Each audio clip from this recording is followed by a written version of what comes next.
যে ধৈর্য ধারণ করবেন, যারা অন্যায় করেছে, খুন করেছে, তাদের প্রতিশোধ প্রতিহিংসার রাজনীতি তাদের সঙ্গে করবেন না। কারণ প্রতিহিংসা বাড়ায়, সমাজে অস্থিতিশীলতা সৃষ্টি করে। সুতরাং সেইখানে আমাদেরকে ধৈর্য ধরে আজকে এমন ভাবে দেশকে সাজাতে হবে যেন আমরা সবাই মিলে এখানে একটা ভালোবাসার সঙ্গে, ভাতৃত্বের সঙ্গে, প্রেমের সঙ্গে বাস করতে পারি। বন্ধুগণ, সেই পরিবেশ সৃষ্টি করার জন্য আমরা তাদেরকে দায়িত্ব দিয়েছি। তারা কাজ শুরু করেছেন। আমরা আশা করব যে তারা অতি দ্রুত এই কাজটি শেষ করবেন, দেশে একটা সুন্দর পরিবেশ তৈরি করবেন এবং সেই পরিবেশের মধ্যে দিয়ে আমরা যেন সবাই রাজনৈতিক দলগুলো আমাদের যে বক্তব্য, আমাদের কথা নিয়ে জনগণের সামনে যেতে পারি, জনগণ সেটাকে বেছে নেবে, তাই না?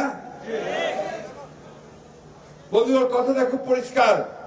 আমরা ভোট দিতে চাই, ভোট দিয়ে আমরা আমাদের পার্লামেন্ট নির্বাচন করতে চাই, আমরা আমাদের সরকার নির্বাচন করতে চাই। আমরা ওই কথাটা বিশ্বাস করি, আমার ভোট আমি দেব, যাকে খুশি তাকে দেব, তাই না? আওয়ামী লীগ একদিন কি করছে যে আমার ভোট আমি দিব, তোমার ভোট আমি দেব, তাই বলছে না? তাই করছে, কখনো আবার ভোটও নেয় নাই, তাই না? আজকে বন্ধুগণ বিভিন্ন ভাবে আজকে দেশে একটা বিভ্রান্তি সৃষ্টি করার চেষ্টা করা হচ্ছে, ভাগ করার চেষ্টা করা হচ্ছে। আমরা যে লড়াইটা করেছি গত 15-16 বছর ধরে, এই লড়াইটা সবাই ঐক্যবদ্ধ হয়ে পড়েছে। আমরা বারবার ডাক দিয়েছি জাতীয় ঐক্যের। আমাদের ভারপ্রাপ্ত চেয়ারম্যান সাহেব তারেক রহমান সাহেব জাতীয় ঐক্যের ডাক দিয়েছেন। আমরা সকল রাজনৈতিক দলগুলো একসাথে আমরা যুগপৎ সংগ্রাম করেছি, লড়াই করেছি, তাই না? আপনারা এখানে অনেক সংগ্রাম করছেন না? আপনারা অনেক হরতাল করছেন না? করছেন তো? তো সেটাকে ধরে রাখতে হবে। তো আবার আওয়ামীকে আসতে দেবেন নাকি? তাহলে আমাদেরকে ধৈর্য ধরতে হবে, ঐক্যবদ্ধ থাকতে হবে এবং সবচেয়ে বড় যে কথাটা বললাম, যে এই গার্মেন্টস ফ্যাক্টরিগুলোকে, আমাদের অন্যান্য ফ্যাক্টরিগুলোকে আমাদেরকে রক্ষা করতে হবে। ভাই, খুব দুঃখের কথা, আজকে আমি এখানে আসার আগেই আপনার প্রাণ গোষ্ঠীকে চিনেন?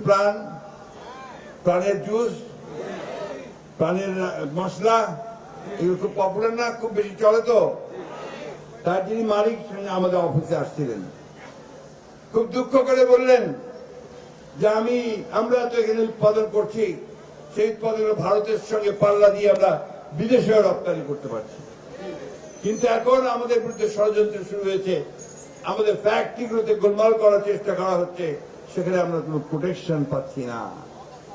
আমি অনুরোধ করব সরকারকে যে আপনারা অতি দ্রুত এই সমস্ত শিল্প কারখানাগুলো, যেগুলো আপনার আমাদের অর্থনীতিতে সবচেয়ে বেশি অবদান রাখে, তাদেরকে রক্ষা করবার জন্য ব্যবস্থা গ্রহণ করুন।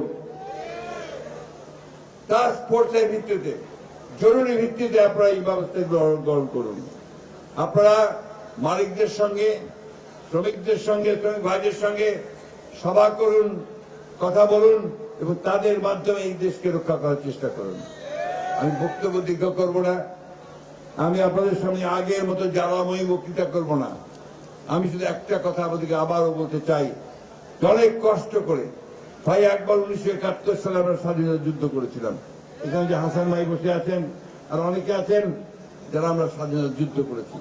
সেদিন পাকিস্তান সেনাবাহিনীর বিরুদ্ধে, গণহত্যার বিরুদ্ধে আমরা রুখে দাঁড়িয়েছিলাম এবং এই আপনাদের গাজীপুর ছিল একটা বড় একটা জায়গা যেখানে প্রতিরোধ সৃষ্টি হয়েছিল পাকিস্তান সেনাবাহিনীর বিরুদ্ধে। সেদিন মানুষ রেখে দাঁড়িয়েছিল, তাই না? তখনও ওই আওয়ামী লীগ 72 সালে ক্ষমতায় এসে আমাদের সেই স্বপ্নকে, চেতনাকে সে ধ্বংস করে দিয়েছিল। আবারও এবারও 2008 সালে ক্ষমতায় আসার পর থেকে সে পরিকল্পিতভাবে গণতন্ত্রকে ধ্বংস করেছে, আমাদের অধিকারগুলোকে ধ্বংস করার চেষ্টা করেছে, দেশকে আবার একেবারে শূন্য কপট দক্ষিণ করার চেষ্টা করেছে।